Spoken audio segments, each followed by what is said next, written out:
ocorre na Ucrânia, mas não é só na Ucrânia, em boa verdade, porque são muitos os países vítimas de agressões, de violações dos seus direitos. Estamos a lembrar do Afeganistão, do Iraque, da Líbia, da Síria, do Iêmen, da República Democrática do Congo, da Etiópia, da Palestina. Portanto, o que aconteceu também aqui nos Balcãs, no centro da Europa, e não deixa de ser preocupante, envolvidos estes anos, e até ridículo, porque no caso em concreto da Rússia e da Ucrânia, são dois países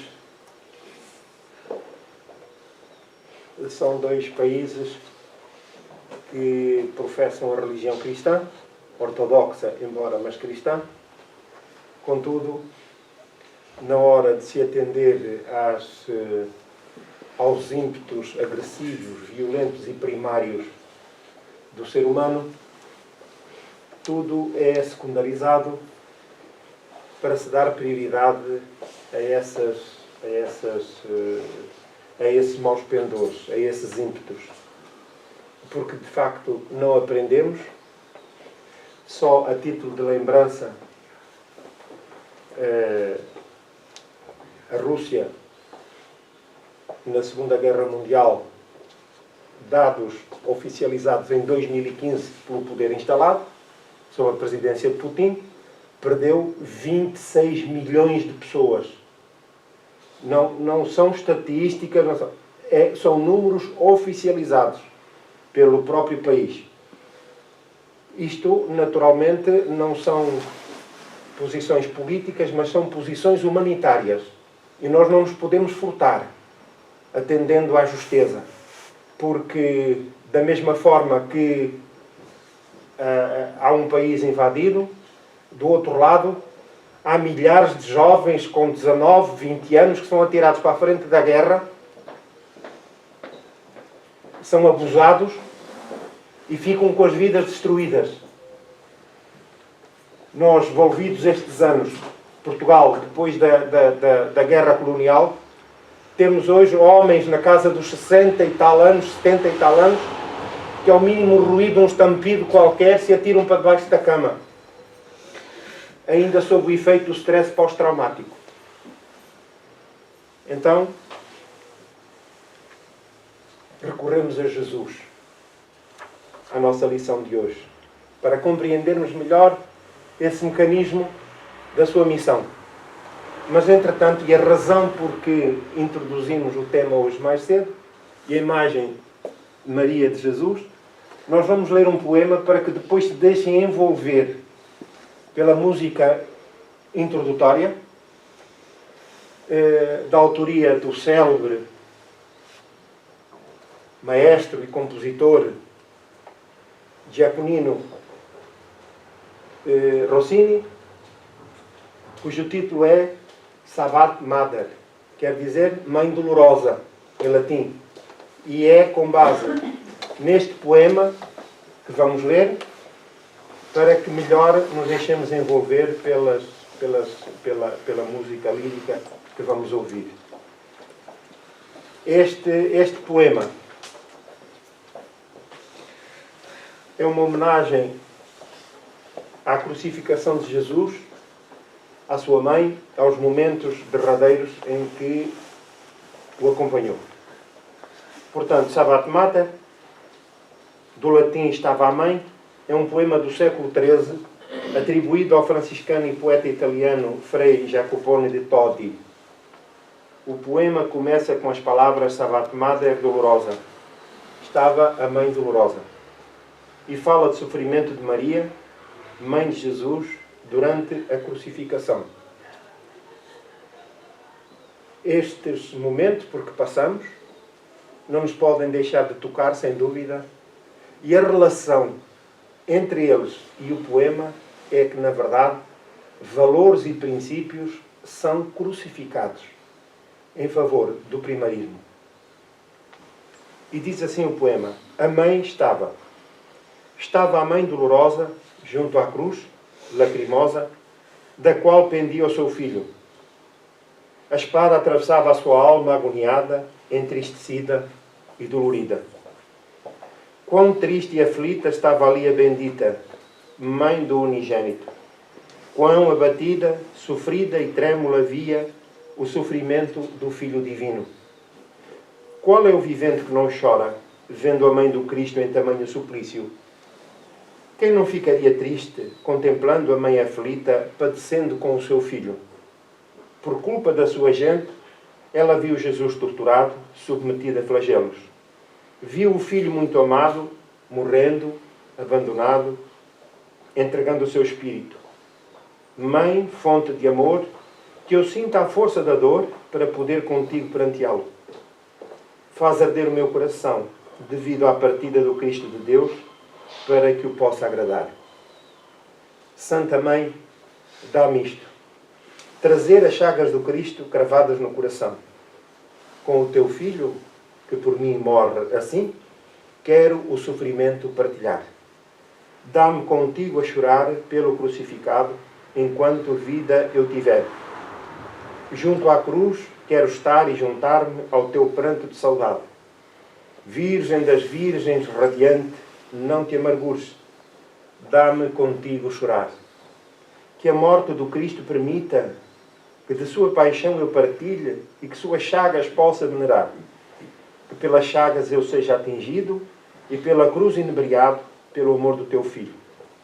Animado e elevado por ti, Virgem Santa, eu seja defendido no dia do juízo.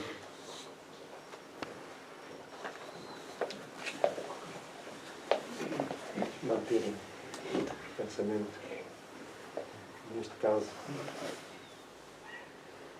Maria, para a oração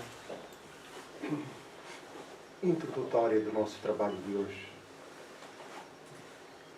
deixando que fluam da nossa mente e do nosso coração o sentimento fraterno e solidário para com aqueles que sofrem. Os de ontem, de hoje e de amanhã. Mãe Santíssima, Mãe de todas as mães, neste momento tão particular em que nos reunimos, unidos, de corações entrelaçados pelas doces vibrações da paz e do amor, e levamos a nossa oração singela para te agradecermos a palavra, a oportunidade que, em nome de Deus e de Jesus, aqui nos trazem, conclamando a tarefa espiritual, a fim de doarmos o melhor de nós em favor dos que sofrem. Tu, Senhora, que acompanhaste o teu Filho nas horas derradeiras da jornada terrena, acolhe-nos, insensatos, com misericórdia e com amor, junto ao teu peito, para que nos acolhamos, encontrando refúgio, consolo e paz, amor. Eis-nos, Senhora, rogando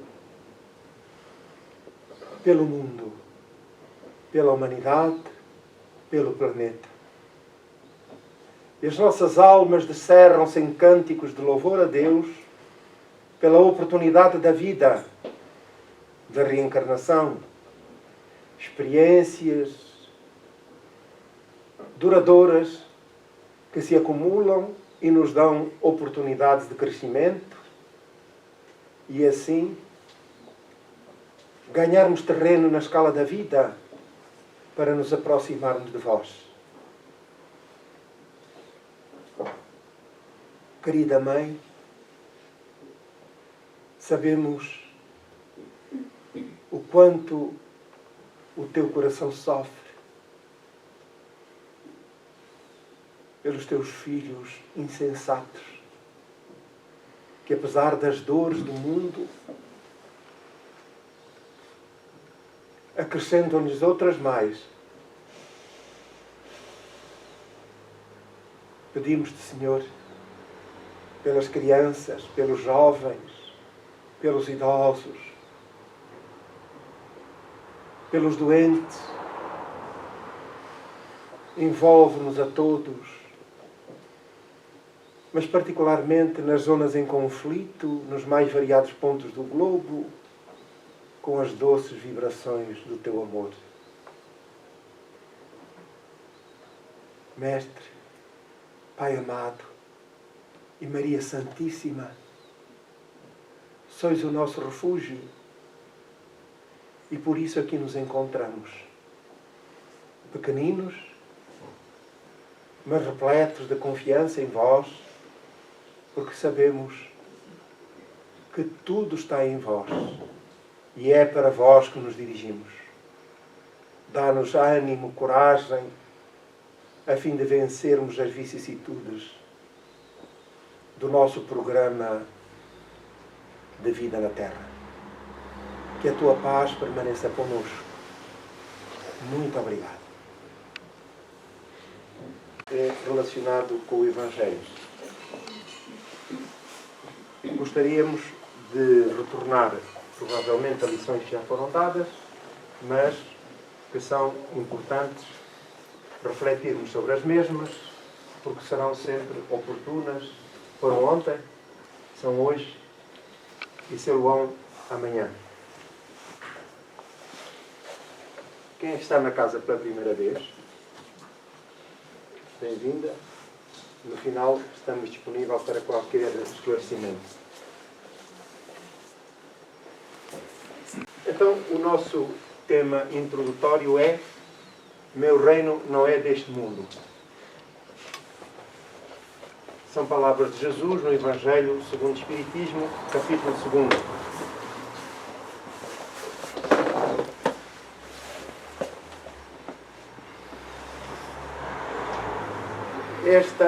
Este é um diálogo de Jesus com Pilatos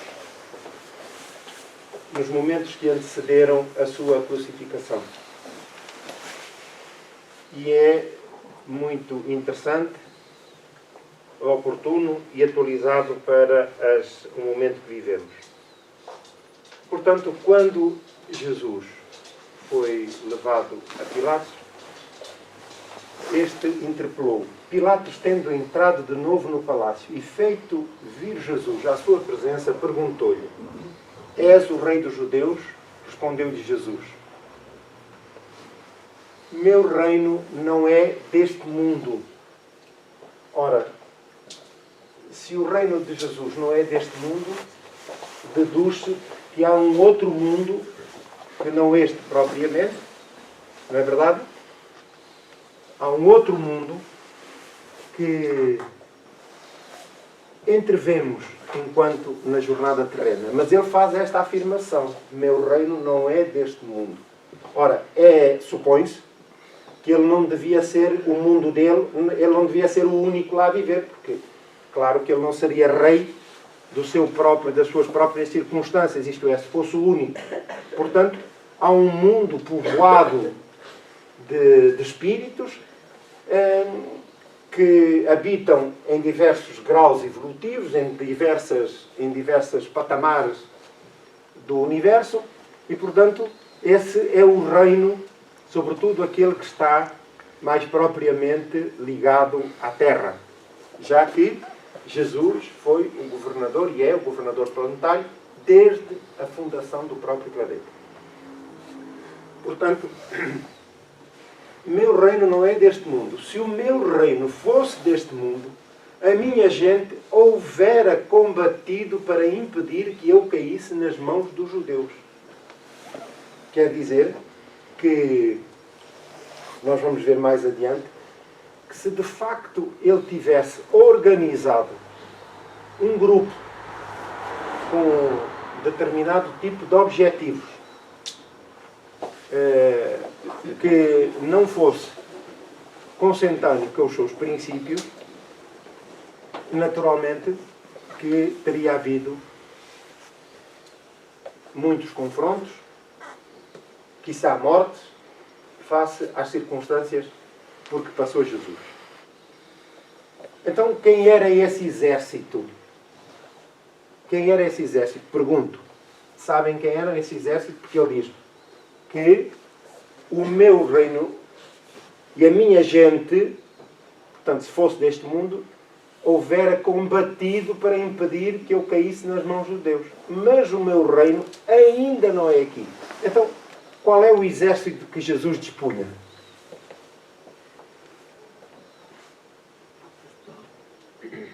Ai, Nossa Senhora. Diga. O reino dos espíritos. Eram os espíritos que o assessoravam. Era o exército dele. Não tinham armas. A arma dele era a arma do amor, da opinião. Daquilo que a gente precisa neste momento. Diga. Para o mundo inteiro. Diga. Daquilo que a gente precisa para o mundo inteiro neste momento. Precisamos e precisaremos ainda durante bastante tempo. Mas é verdade, sim senhor. É o que precisamos. De facto, é do exército. Mas nós ainda somos um bocadinho avessos a esse tipo Mas de... já está a haver um grupo. Muito. Já está a aparecer o grupo do exército de Deus. Somos nós. Exatamente. Foi. Que estamos todos da mesma opinião. Não é da opinião. É que nos É isso esforçamos que por nós praticar o queremos. bem. Exatamente. Não é da opinião. Portanto, reparem que... Mas o meu reino ainda não é aqui. Então, se ainda não é aqui, ele será aqui mais tarde. O que significa que o próprio, não só a humanidade, mas o planeta, evoluirão por forma a estabelecer-se na Terra as condições para que os encarnados e os desencarnados vivam em paz. Porque as guerras, os problemas, as circunstâncias, o sofrimento, porque passa a humanidade encarnada, também se reflete para o mundo dos espíritos. Portanto, essa interação, essa relação é constante. Porque nós também somos espíritos. E, naturalmente, que estamos permanentemente em influência recíproca. Ora, atraindo espíritos do mesmo jaez. Ora, se nós somos ainda mais propensos à dissensão, ao afrontamento, à guerra, naturalmente, que atraímos espíritos do mesmo quilate. Se for o contrário, também é verdade. Não é? Olha, Isabel, aqui já não cabe, o senhor tem que sentar aqui. Ora, faz favor. Pode sentar aqui. Aqui. É? Ou então põe aqui, Isabel. Põe aqui a cadeira. Põe aqui.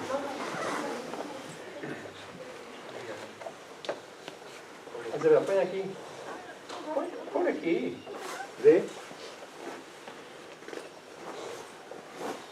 Portanto, estamos a ver aqui qual era a propensão de Jesus.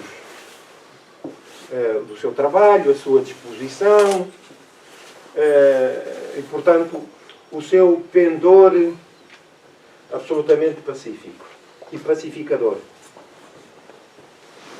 Depois temos o Jesus preso no Getsemane, que era o chamado Jardim das Oliveiras, que foi o evento que antecipou aquele encontro com Pilatos.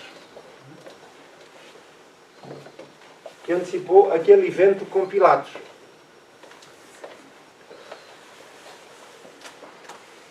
Sabendo, pois, Jesus todas as coisas que sobre ele haviam de vir, adiantou-se e disse-lhes: a quem buscais? Portanto, os esbirros do Sinédrio, que se faziam acompanhar por soldados armados e que se aproximaram e vinham ao encontro de Judas. porque era, digamos assim, o contacto desse grupo com o grupo dos apóstolos e de Jesus. E, portanto, eles dirigem-se aí ao Monte das Oliveiras, encontram ali o grupo, e reparem que Jesus vai ao encontro deles, eles não o conhecem. Eles não o conhecem. Estão à procura dele, mas não o conhecem. E ele pergunta, a quem buscais? Adiantou-se, Jesus adiantou-se. A quem buscais? E eles responderam, a Jesus, Nazareno. Disse Jesus, sou eu. Quando lhes disse, sou eu, recuaram e caíram por terra. Isto é, a influência, o ambiente espiritual e energético de Jesus, e provavelmente muitos dos seus seguidores não se apresentavam como tal em público, porque tinham medo de pôr a sua vida em risco. Mas não deixavam, como foi o caso do doutor da lei, de Nicodemos, que o procurou durante a noite para conversar com ele. Recordam-se? Muito bem.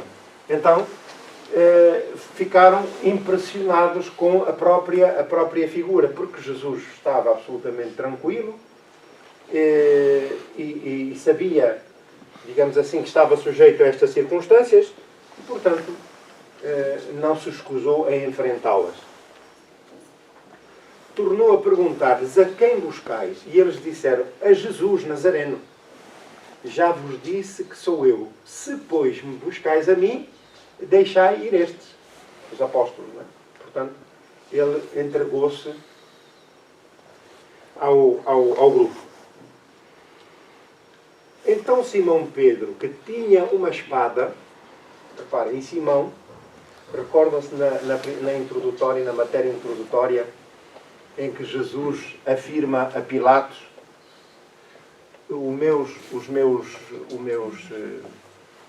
a minha gente, se fosse o meu reino fosse deste mundo, a minha gente combateria para me evitar as circunstâncias com os judeus. Mas como não era. E reparem, Jesus, Pedro, que convivia ali com Jesus, já durante alguns anos, o primeiro ímpeto dele, Simão Pedro, que tinha uma espada, desembainhou-a e feriu mal o servo do sumo sacerdote, cortando-lhe a orelha direita. É esta, não é? Cortou-lhe a orelha. O impulso. Portanto, veja-se a diferença entre rezar muito, orar muito e fazer pouco. Porque na hora de agir, não temos um controle suficiente e capaz sobre os nossos impulsos primários e caímos em problemas, que é o caso de Paulo, aqui de Pedro. Pedro, não só nesta circunstância, mas como noutra, em que Jesus, que antecedia um diálogo que antecedeu este encontro no Monte das Oliveiras, em que Jesus perguntou a Pedro 3 vezes se o amava. Ele disse, sim, mestre. E na terceira vez ele até se irritou com Jesus, porque ele insistia como se não tivesse a acreditar. Mas como Jesus era portador de faculdades extraordinárias, ele sabia perfeitamente da fragilidade daqueles que o acompanhavam, sabia enfim, tinha uma noção cósmica da vida, não só a nível geral, como a nível particular de cada um. E ele diz, pois bem, antes que o galo cante 3 vezes, tu has de me negar. E foi o que aconteceu. E isso foi um problema, esse facto foi um problema de consciência que acompanhou Pedro durante anos, ao ponto de ser preso em Roma. E quando chegou a hora para o castigo que lhe tinham endereçado, ele pediu para ser crucificado como o mestre, mas de cabeça para baixo, para poder dessa forma aliviar a própria consciência daquela negação. Portanto, veja-se como a operação de aprimoramento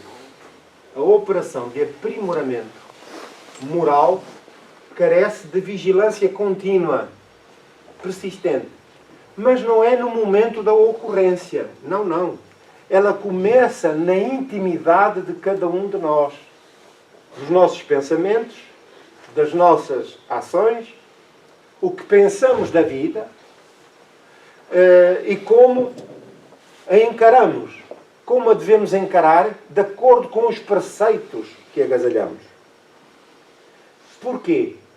Porque, contrariamente àquilo que fizemos e acreditamos durante reencarnações sucessivas no tempo, de que era a fé que nos salvava, independentemente das nossas ações, e mesmo à hora da morte, se o sacerdote, que era logo chamado,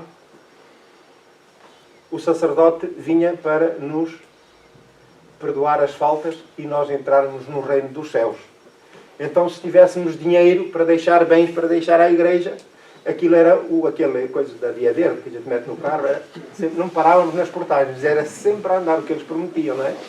Chegávamos lá, ao outro lado, e na primeira barreira era logo barrado. Ora, nós temos que refletir, porque a nossa existência, nós somos permanentes. O Espírito vive permanente, antes, durante e depois desta vida. E como tal, esse balanço faz-se necessário para superarmos, para controlar e superarmos os nossos impulsos, tal como aconteceu ali a Pedro. E isso é importante. E qual é o nosso papel na vida? Qual é o nosso papel na vida? O que é que eu penso a respeito da minha existência e como é que eu posso influir a própria vida?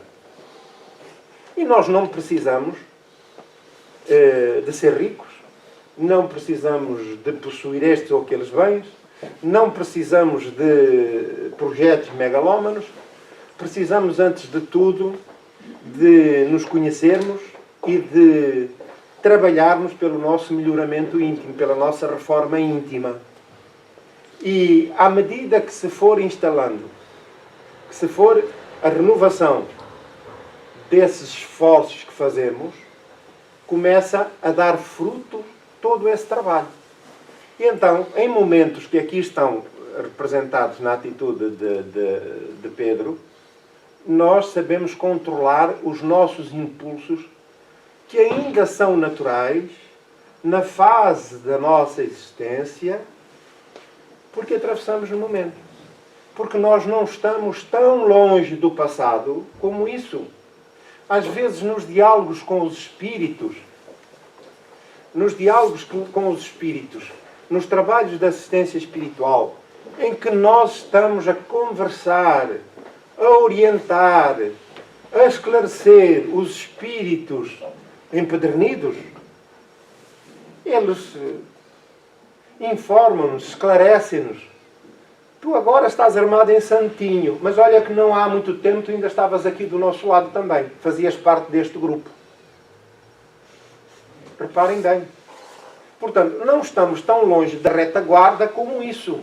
Temos que ter consciência disso. E então, o que é que eu devo fazer face aos conhecimentos adquiridos e como é que eu quero sair daqui? Porque senão, continuamos a orar muito, mas não saímos exatamente do sítio onde estávamos, quando aqui entramos.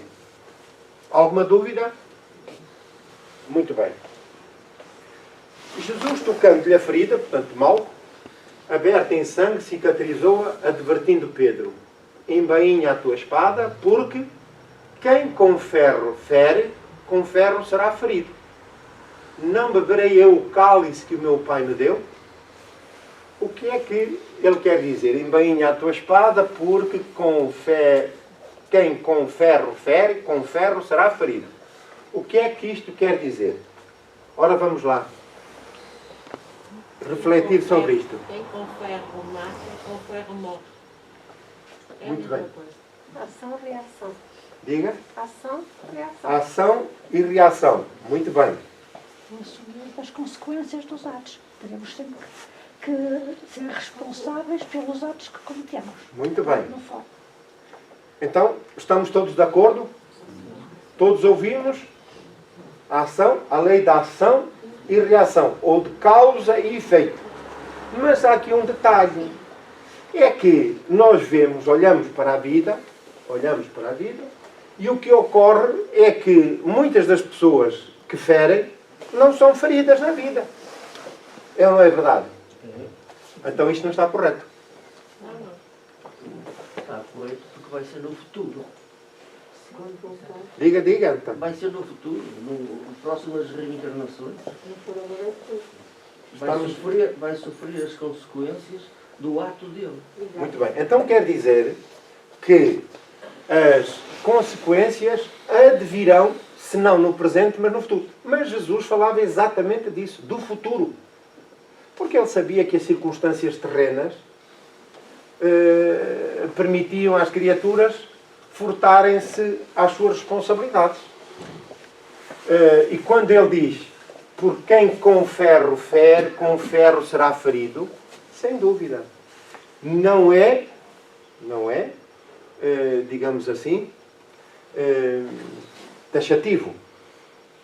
Mas a criatura está propensa à lei de causa e efeito. Porquê? Reparem bem.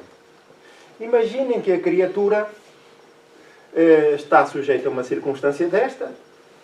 Aqui o caso mesmo de Pedro. E, portanto, deduz que no futuro ele estará sujeito a uma circunstância semelhante.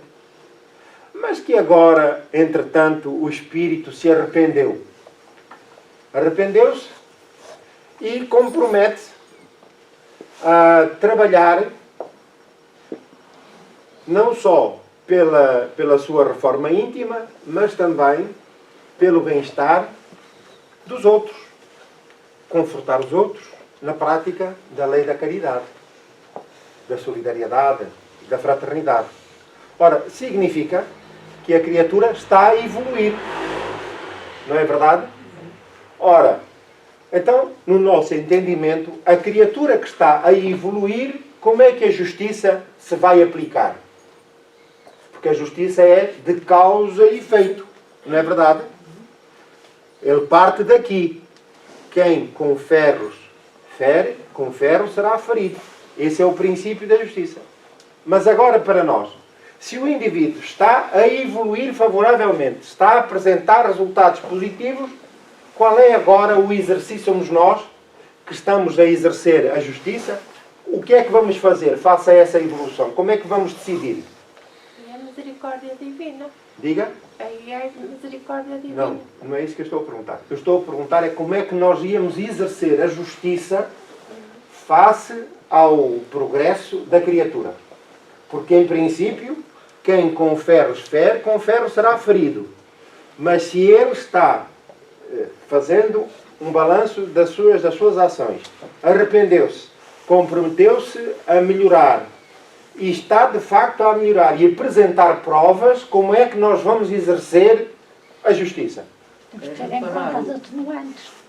Como? Tínhamos que ter em conta as atenuantes, ou seja, o mérito que ele conseguiu. Provavelmente essa pena, se é que podemos falar assim, tem que ser reduzida. Em função... Deu para ouvir que, em face da evolução das circunstâncias que a criatura apresenta agora, a pena tem que ter em atenção essa evolução, esse trabalho, e, portanto, tem que ser reduzida em face da evolução que a criatura apresentou. É isso? Está certo? Então, por isso é que eu disse há bocado que a lei de causa e efeito não é fatalista. Ela é fatalista quando nós, de facto, não fazemos o nosso trabalho, porque senão Deus não era justo nem misericordioso. Então quer dizer, eu estou a fazer todos os esforços, apresento de facto evolução, resultados positivos, estão-se a consolidar, e a justiça, Deus, que é absolutamente perfeito, não tem um gesto de misericórdia. As suas leis não são misericordiosas? Não é verdade? Estamos a pensar, a acompanhar? Está certo? Só assim é que nós podemos entender que Deus é absolutamente justo e misericordioso. Senão não faz sentido. Não é verdade? Muito bem. Então, agora vamos ao outro, que é: não beberei eu o cálice que o meu Pai me deu? Que cálice é que Jesus se refere?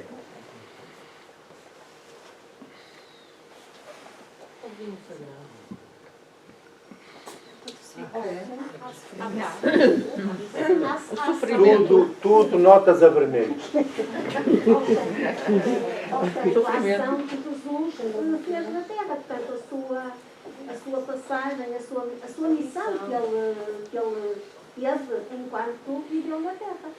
Não é a missão dele. Peço desculpa. Está quase lá. Está morninho. Sim, mas, digamos, o testemunho que ele... São as vicissitudes. Há quem pense que Jesus teria que passar por tudo aquilo que passou. Lá estamos a bater no mesmo ponto. Era uma fatalidade e isso não é diante das leis divinas.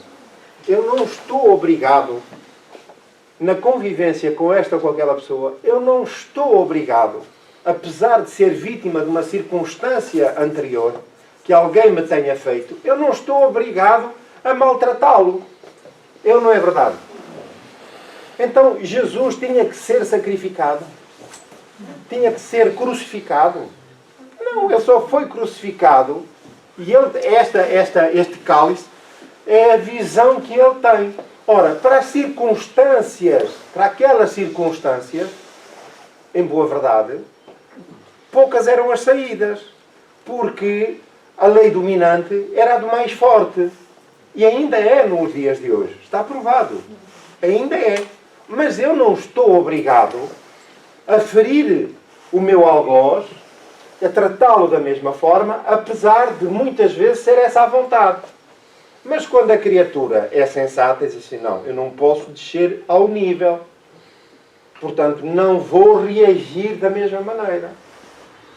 Ora, mas Jesus, que tinha uma leitura mais ampla das circunstâncias do momento, vieram-se a confirmar.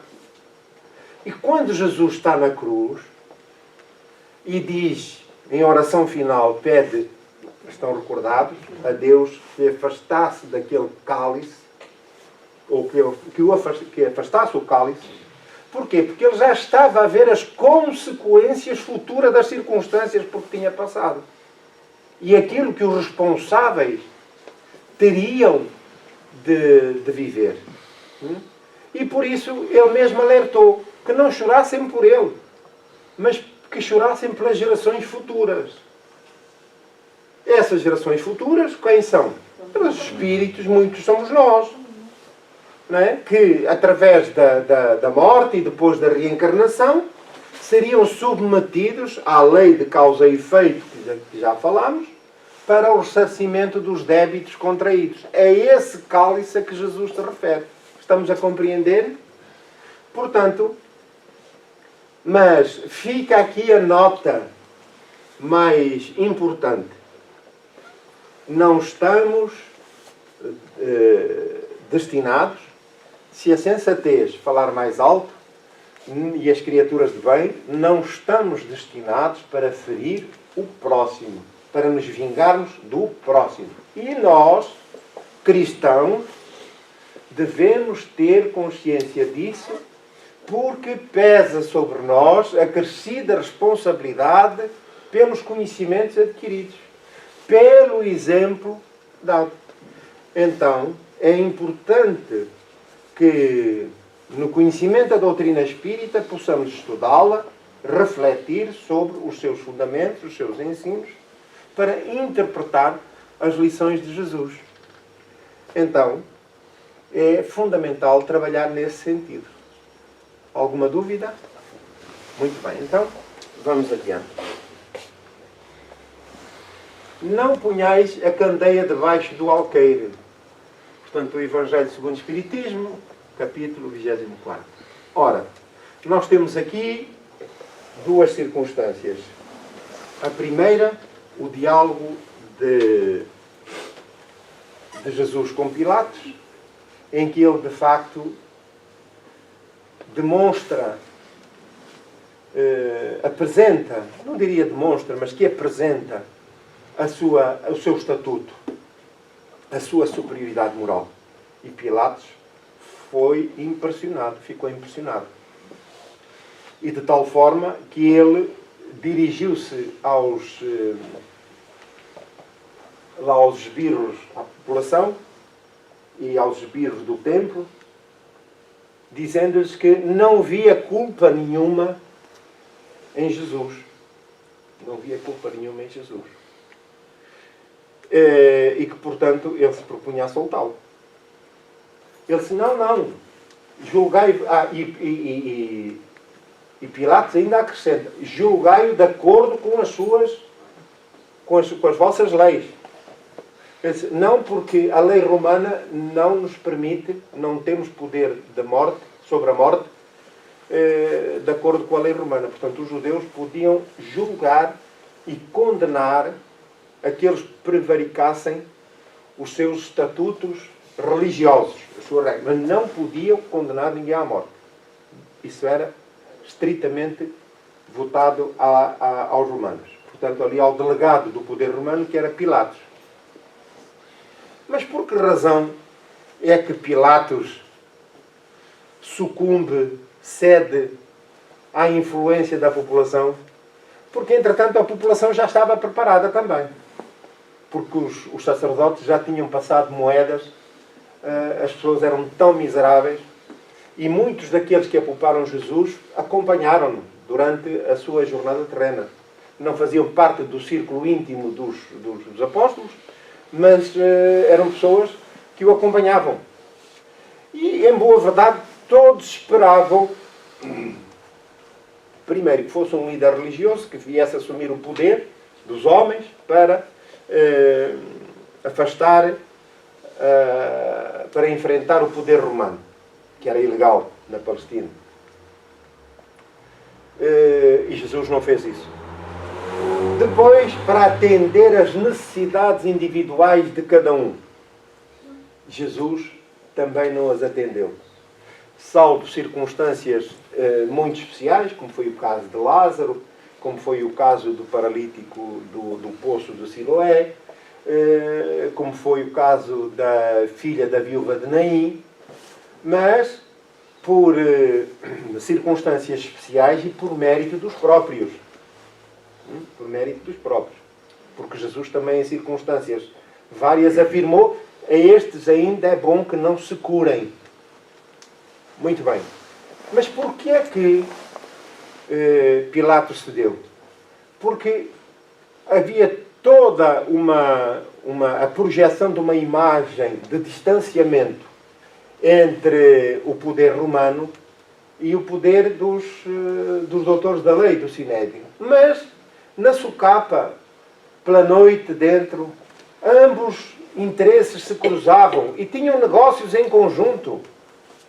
E frequentavam locais de luxúria por aí adiante, e, portanto, conheciam, entre comas, os podres, as fragilidades uns dos outros. E, como tal, ele não podia sair de determinado perímetro, não é? da sua liberdade, porque senão os doutores da lei, que eram safados, salafrários, manhosos, e começavam logo com a tirar partido da maledicência e a espalhar boatos. Era uma tática que eles tinham à época, que era muito comum. Então, como os doutores da lei tinham distribuído já dinheiro, aquela gente paupérrima, miserável, que por qualquer vintém eles davam a própria vida, portanto, eles estavam todos em coro a pressionar Pilatos para que condenasse condenasse Jesus, condenasse o réu. E Pilatos vem. É muito interessante. Faz parte do livro Paulo Estevão, que Calpurnia, a esposa de Pilatos, chamam à parte no dia em que ele tem esse encontro com Jesus e diz-lhe, em particular, não te metas com esse homem, porque esta noite eu tive um sonho que me dizia para o libertar. Portanto, não te envolvas no processo. Mas ele, que era um pusilânime, era um covarde, não tinha força, ânimo e coragem para enfrentar os seus opositores, cedeu. Portanto, agora nós estamos aqui nesta não ponhais a candeia debaixo do alqueire. Para quem leu o livro há 2000 anos e 50 anos depois, mas sobretudo no livro há 2000 anos, Emmanuel revela que ele era, à época, o senador Públio Lentulus, que pediu ao imperador que o remetesse, que o enviasse para a Palestina, porque a sua filha sofria de uma doença que era, não sei se era lepra, coisa assim, agora escapa-me, mas que era incurável em Roma. E a filha é curada por Jesus. E ele, apesar disso, e de reconhecer intimamente que ela se curou por influência, por interferência de Jesus, não foi capaz, na hora derradeira, de impor, porque era hierarquicamente superior o seu estatuto ao de Pilatos, de impor, de facto, a justiça e soltar Jesus. No livro há 2000 anos. Agora, não ponhais a candeia debaixo do alqueire. Aproximando-se, disseram-lhe os discípulos: por que lhes falas por parábolas? Respondendo-lhes, disse ele, é porque a vós outros foi dado conhecer os mistérios do reino dos céus. Mas a eles isso não lhes foi dado. Portanto, há circunstâncias em que, de facto, ele consegue, em alguns detalhes, explicar aos apóstolos as circunstâncias da própria vida. E no livro Jesus no Lar, nós temos a oportunidade de perceber melhor como esses encontros fraternos em casa da sogra de Pedro, e foi aí que se instituiu aquilo que nós fazemos hoje, espíritas, que é a reunião do Evangelho no Lar. Esses encontros fraternos, num grupo muito mais intimista, Jesus e os seus apóstolos, a sogra e a mulher de Pedro, enfim, mais uma outra pessoa ligada aos apóstolos, e era aí que essas conversas, esses diálogos se alargavam, e que os apóstolos tinham a oportunidade de colocar questões que diziam respeito à própria vida, do dia a dia, dos esforços que eles faziam, por exemplo, para se melhorarem, para compreenderem, para tolerarem. Eram agredidos, maltratados, e eles ficavam a ferver e ficavam ali com um pé em cada margem. Não sabiam se iam atacar, se vingavam ou se não. Então levavam essas questões a Jesus, Jesus com muita paciência a explicar, a dar-lhes a perspectiva da vida futura. Não é? Portanto, porque aquele que já tem, é este o enigma. O enigma é este que eu peço atenção, porque vou pô-los à prova. Esta é a pergunta capital do teste. Vale 25 pontos. O outro só 5 pontos. Vale 25. Porque aquele que já tem, mais se lhe dará. E ele ficará na abundância. Entretanto, aquele que não tem, mesmo o que tem, tirar-se-á. Então quer dizer, reparem. Partilhas. Diga. Partilhas. Heranças. Não, faça favor. Vamos lá, eu quero ouvir opiniões. Estamos em teste. Não é isso. Como? Não é um exemplo. Não, eu é que não sei. Eu estou a perguntar, que eu também quero que me esclareçam. O conhecimento. Hã? O conhecimento. Vamos mais. Quanto mais conhecimento tiver, mais fará. Com menos tiver, menos ficará. Vamos, mais opiniões. Ninguém tem mais opiniões? Mais humildade, mais dará. Quanto mais Mais forma amor, íntima mais de dará. evolução, Como? quanto mais evolução íntima de cada um, mais lhe será dado. Responsabilidade. É o mérito. É tudo o mérito É? de um. O entendimento. Quem já está preparado, quem já tem um entendimento, tem capacidade de absorver e de receber. Portanto, mais se lhe dará. Ficará na Eu acho abundância que do isto aí é o conhecimento. mérito da pessoa, porque alguém que seja humilde, por exemplo, estará propício a adquirir mais. E nesse caso poderá lhe ser dado. Alguém que não tem essa humildade terá uma barreira que não permitirá que algo lhe seja dado, por exemplo. Muito bem. Então agora, mais ninguém quer opinar? Aquele que tem conhecimento, mais responsabilidade terá perante Deus. Muito bem. Mais? Também a nível da mediunidade. Quanto mais a pessoa estiver ao serviço, mais poderá produzir a nível mediúnico. Vamos lá mais adiante. Jesus falava sobre a sua missão era sob o ponto de vista espiritual, não é?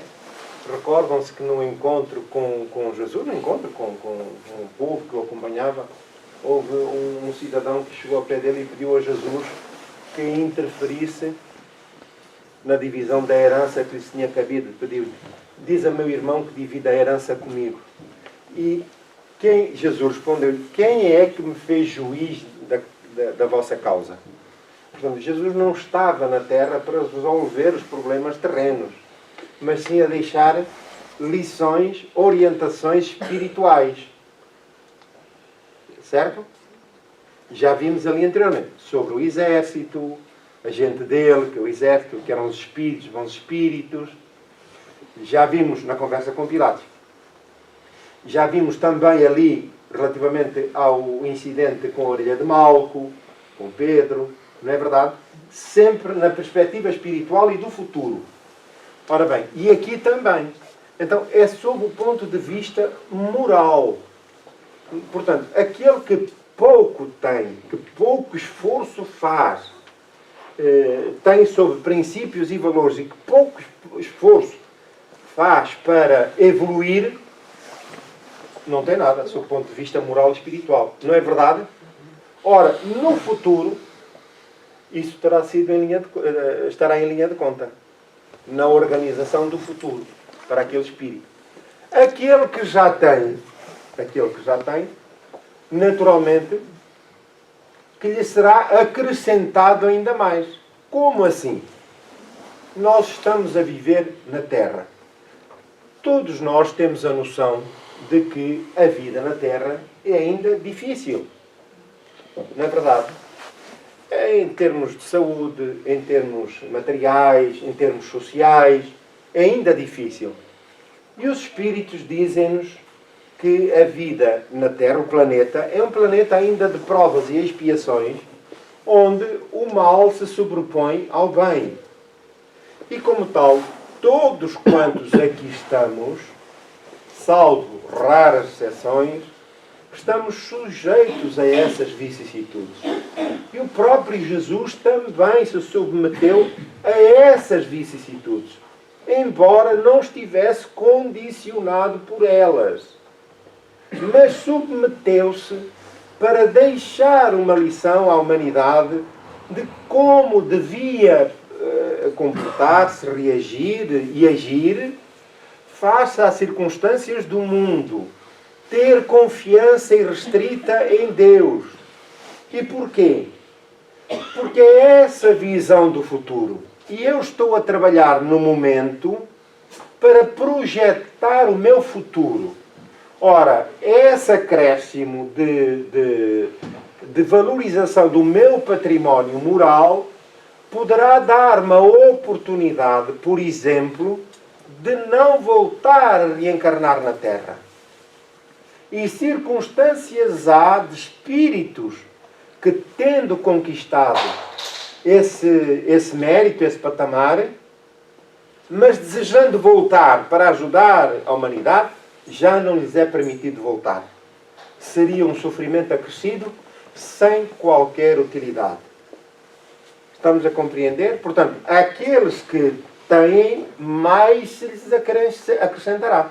É o que diz Jesus. Compreendemos o mecanismo. Aqueles que pouco têm ou nada fazem pela sua evolução, naturalmente que nas vidas seguintes terão que enfrentar as vicissitudes sob a lei de causa e efeito.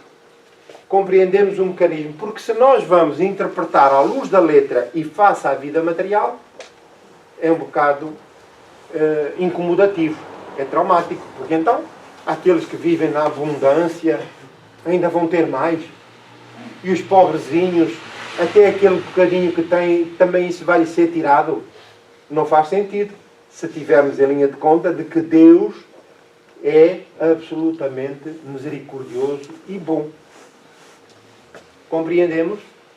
Então, é esta visão de futuro que Jesus nos deixou e que a doutrina espírita, à luz da razão, nos leva a mergulhar para interpretar, entender com o objetivo, não só de fortalecimento da nossa fé, mas, sobretudo, para usarmos como ferramentas de trabalho estes mecanismos, estes conhecimentos espirituais, para começarmos já nesse trabalho e nessa ascensão espiritual.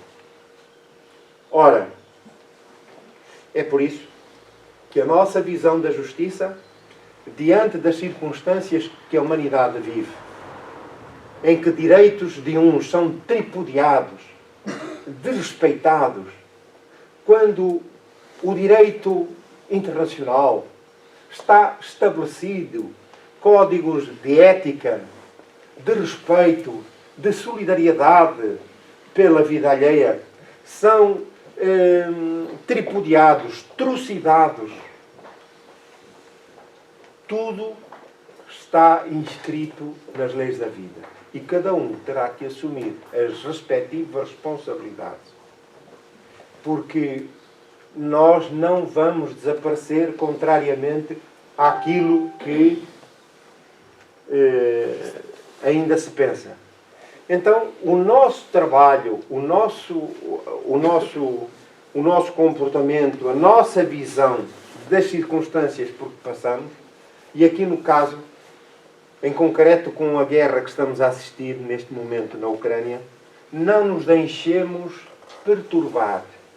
Mantenhamos-nos serenos, com o pensamento elevado, porque as circunstâncias estão estabelecidas e não nos podemos furtar a elas e entregar nas mãos de Deus o exercício da justiça como é de direito. Mas não temos opção? Temos. E devemos ter. Devemos lutar por elas. No próprio livro dos Espíritos, quando a pergunta é feita aos Espíritos, por Kardec, se devemos pegar em armas para defender a justiça, o direito, e os Espíritos dizem que sim. Porquê? Porque senão, se nós cruzássemos os braços, o que é que ia acontecer em nome do bem? Seríamos todos trucidados. Porque o mal, como dizia um amigo meu, vem de tamancos. Vocês já viram quando uma pessoa calça os tamancos? O barulho que faz é assim, trucida tudo. Então, nós temos que ter opinião, sem dúvida nenhuma, mas temos que nos manter serenos, confiantes em Deus, em oração, para podermos contribuir de forma valorosa para o trabalho imenso que os espíritos, os bons espíritos empreendem, não só neste caso em concreto, mas noutros, onde milhões de criaturas vivem na miséria, ou passaram a viver na miséria. Aqueles que eram pobres ficaram na miséria e morrem à fome. E porquê? Porque, infelizmente, a fé em Deus é ainda muito superficial e é um exercício público de projeção da imagem. e não é, de facto, um código de comportamento. E, sobretudo, os cristãos. Ora, como tivemos a oportunidade de referir no início, são muitos os pontos em conflitos na Terra.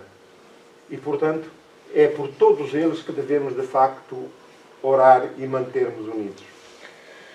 Ora, entretanto, aquele que não tem, mesmo que tem, tirar-se-á. Falo-lhes por parábolas, porque vendo não veem e ouvindo não escutam e não compreendem. Um abraço para todos. Terminamos o nosso trabalho. Há alguma dúvida que tenha persistido? Não há dúvida nenhuma? Então, agora nós vamos aqui fazer uma conversa de coração para coração. E com o devido respeito, e peço que a compreendam porque são razões superiores. Nós espíritas já temos conhecimentos, os bons espíritos facultam-nos esses conhecimentos, que têm a ver com a nossa natureza íntima. Nós somos energia e fonte geradora de energia, e essa energia que emitimos e cujo padrão vibratório está de acordo com o nosso estatuto moral. Portanto, imaginem que nós estamos permanentemente a emitir um halo de energia luminoso, mais ou menos luminoso. Esse halo, a dimensão, é tanto maior quanto maiores forem os nossos bons propósitos, os nossos pensamentos harmoniosos, os nossos sentimentos fraternos, solidários. Esse halo reduz-se e escurece à medida dos nossos sentimentos inferiores, dos nossos maus propósitos, da nossa invigilância, do nosso espírito materialista e por aí adiante. Ora, quando nós estamos reunidos, todos os nossos bons propósitos, essa energia, ela liberta, aumenta. E não é sob só o ponto de vista espiritual, é também sob o ponto de vista físico. Porque apesar de não vermos e sermos ténues, todos nós libertamos a energia que entre os espíritas é conhecida como ectoplasma e cuja essência é servida, é aproveitada pelos bons espíritos, não só para beneficiar aqueles que aqui se encontram no plano físico, mas também no plano material, no plano espiritual. Perdão. Então, a consciência daquilo que somos de facto e o que queremos para a vida enquanto espíritas e conhecedores cristãos desta realidade, deve nos levar a ponderar sobre a nossa prestação. Hoje eram quase 10 horas e o salão estava praticamente ainda por preencher. E há pessoas que chegam em cima da hora e outras depois da hora, ressalvando-se aqui os imponderáveis que há, naturalmente, mas a verdade é que nós estamos mergulhados como que num campo energético que não é visível, mas que está cá. Ora, cada vez que nós entramos e saímos, mas sobretudo não estamos, como direi, concentrados nessa prestação que nos cabe, o que acontece é que estamos a perturbar o ambiente para o qual nos vamos, no qual nos vamos integrar. E o que acontece, se derem conta, quando a chegada for de alguma forma estressante ou ansiosa, vão ver que só passado 10 minutos, um quarto de hora, é que estamos refeitos. E só, digamos que o arranque para a integração e a harmonização com o ambiente se estabelece. Ora, a partir de certa altura, nós temos que deixar de vir buscar. Temos que vir dar. Estão-me a compreender? Porquê? Porque os conhecimentos espirituais são ferramentas de trabalho, como já disse anteriormente. E nós não temos necessidade de o expormos publicamente. Mas cada um de nós pode ser um trabalhador, na sua humildade, no seu sossego, no seu canto, orando, vibrando. Ora, este pequeno espaço de antecipação na presença para o início do trabalho é importante para a nossa contribuição na harmonização do ambiente. Estamos a compreender? Volto a dizer que se ressalvam os detalhes, os imponderáveis face aos compromissos que se tem, às vezes do trânsito, pode acontecer, pneu furado, família, atender isto, atender aquilo, quem tem crianças, ou quem tem alguém dependente que é preciso atender isto ou aquilo. Mas temos que ter essa noção no tempo, preparar tudo para que esteja aqui. Se nós pudéssemos ver o ambiente espiritual que aqui está, ficaríamos impressionados, deslumbrados.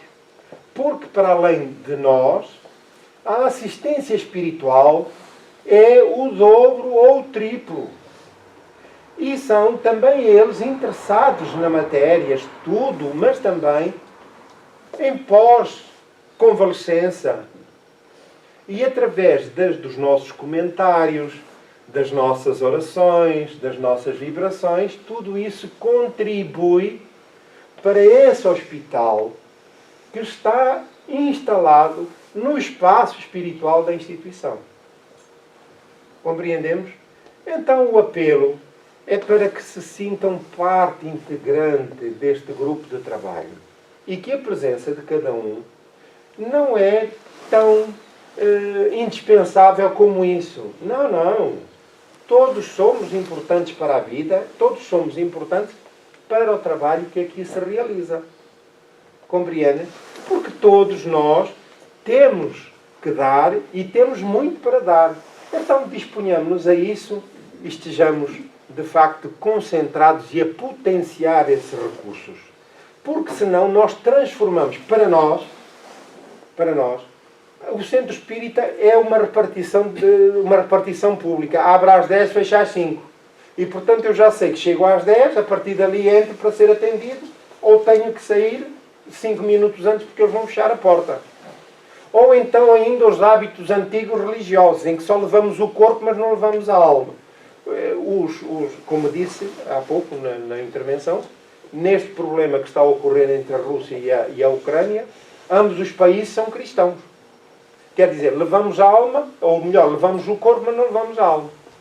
Compreendendo? Então nós temos que ter consciência do nosso inestimável, a nossa inestimável contribuição para o nosso bem-estar e bem-estar dos espíritos. É fundamental. E essa harmonização interior será que advirá dos esforços que fazemos pelo nosso melhoramento íntimo, será o nosso advogado de defesa em qualquer lado. Ora, criam-se condições energéticas e vibratórias que rechaçam todos os impulsos. Então, nestes conflitos que ocorrem, nós temos espíritos encarnados que se dispõem e atraem espíritos do mesmo jaez, e portanto é um exército do lado de cá e é um exército do lado de lá.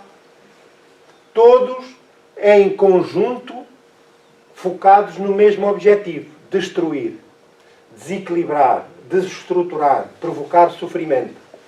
Compreende? E há outros tantos que se estão a movimentar para sugerir bons pensamentos, bons sentimentos e por aí adiante. Portanto, são as forças do bem e as forças do mal que se confrontam, que se degladiam. Então, mas Deus não podia arrasar? Podia. Mas Deus não faz, não age assim. Porque Deus instituiu as suas leis e a nós, espíritos inteligentes, deu-nos a capacidade de pensar, de raciocinar, de sentir, para optarmos no caminho que quisermos seguir. Na certeza, porém, de que a lei de causa e efeito se fará sentir. Então, fica esta nota,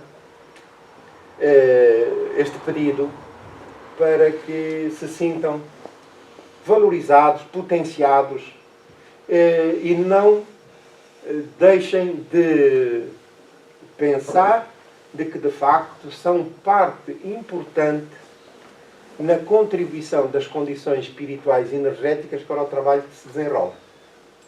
É muito importante que isso ocorra. Está bem?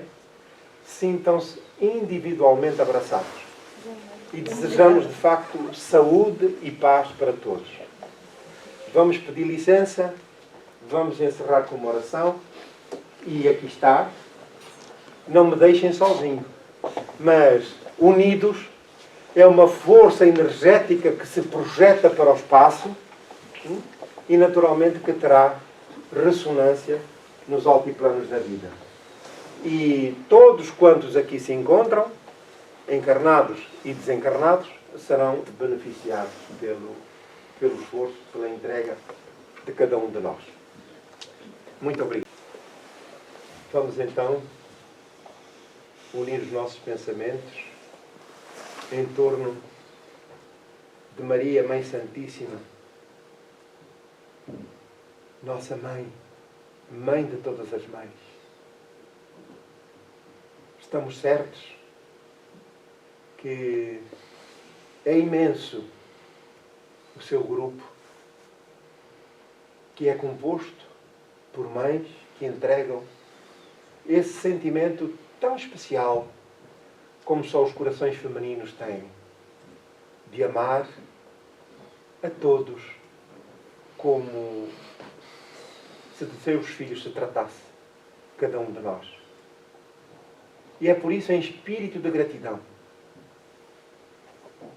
que nos envolvemos, que entrelaçamos os nossos corações, rogando-te, Senhora bendita,